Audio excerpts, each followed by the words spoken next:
বাটাম ফাটাবে কথা কোন ঠিক না বেঠি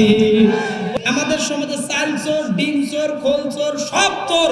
ঘাটের নিচে তেল চোর টাকা চোর কত কিছু চোর এখন পর্যন্ত ধরা পড়েছে কিন্তু এই দেশের সরকার একটা পদক্ষেপ নাই কথা কোন ঠিক না বেঠি কিন্তু মনে রাখতে হবে এখন একটা চাল চোর কেন একটা ডিম যদি আবদ্ধ করে রাখে ওই ডিমের খেসারত তাকে দেওয়া লাগবে কথা কোন ঠিক না বেঠি আমরা এক চুল ছাড় দেব না আপনি চাউল চুরি করবেন গম চুরি করবেন ওই সুযোগ আর বাংলাদেশ জামাত ইসলামী দেবে না মনে রাখতে হবে ইসলাম আল্লাহ মনোনীত করেছেন ইসলামকে ইসলামের ভিতরে পরিপূর্ণ প্রবেশ করে আল্লাহর জমিনে তাকবীর দিয়ে যেতে হবে ইনশাআল্লাহ বদরের যুদ্ধের কাহিনী শেষ করব কিন্তু আমি আপনাদের একটু ঝালিয়ে নেই 200 রাম চুরি করছে এখন বলেন তো তিন রাস্তার মোড়ে চুরি করলে মার খাবে কি খাবে না বলবে বাটাম বাটাম ফাটা এই বাটাম ফাটানোর জন্য সালাকসের বলতে দোস্ত এখানে ভাগ করা যাবে না ওই যে মহারাজপুরে বড় কবরস্থান রয়েছে কবরস্থানের বাউন্ডারি আছে ওই বাউন্ডারির ভিতরে যায় আম ভাগ করব সিদ্ধান্ত ভালো না খারাপ জোরে বলেন এবার 200 মিলা ওই মহারাজপুর কবরস্থানের উপরে যায় ডেঙ্গায়া আম ভাগ করতেছে এখন চোর আম ভাগ করতেছে কয় একটা তোর একটা আমার একটা তোর একটা আমার কিছুক্ষণ পরে ওই রাস্তা দিয়ে যাচ্ছিলেন একজন মাতাল মদ খায় কি খায় ওনারা কিন্তু মাতাল হলেও যাতে পাগল তালে ঠিক আছে যাতে পাগল তালে ঠিক বাড়িতে যায় বউকে ধামুর তুমুর করে পিটায় ভাত দে কয় মা ভাত দে কথা কয় না এরকম মাতাল আছে না ওই মাতাল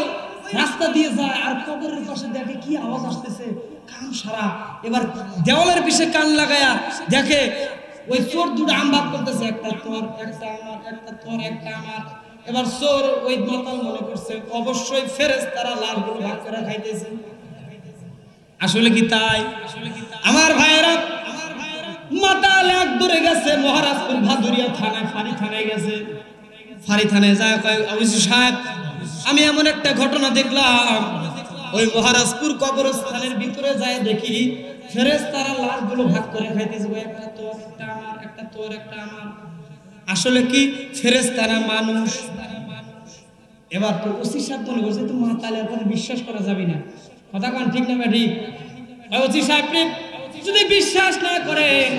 আমাকে যদি বিশ্বাস না করেন যদি কথা সত্যি না হয় তারপরের দিন আমাকে জেলখানায় রাখবেন সারা জীবন কোনো আফসোস নাই এবার ওসি সাহেব তার সত্য কথার মুখের বাসনভঙ্গি দিকে গেছে ওই সেই মহারাজপুর কবরস্থানে বিশাল বাউন্ডারি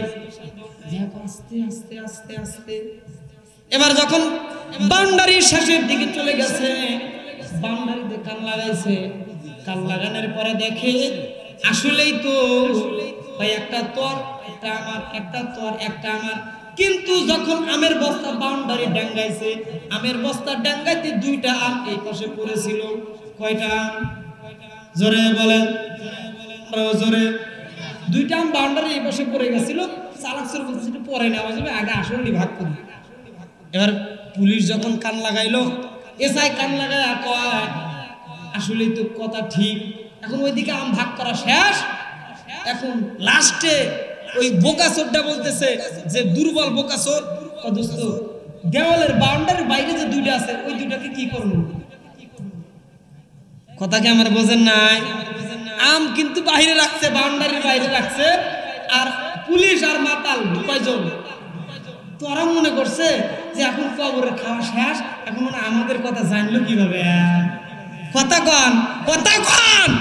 এরকম চোরের মন পুলিশ পুলিশ আছে না নাই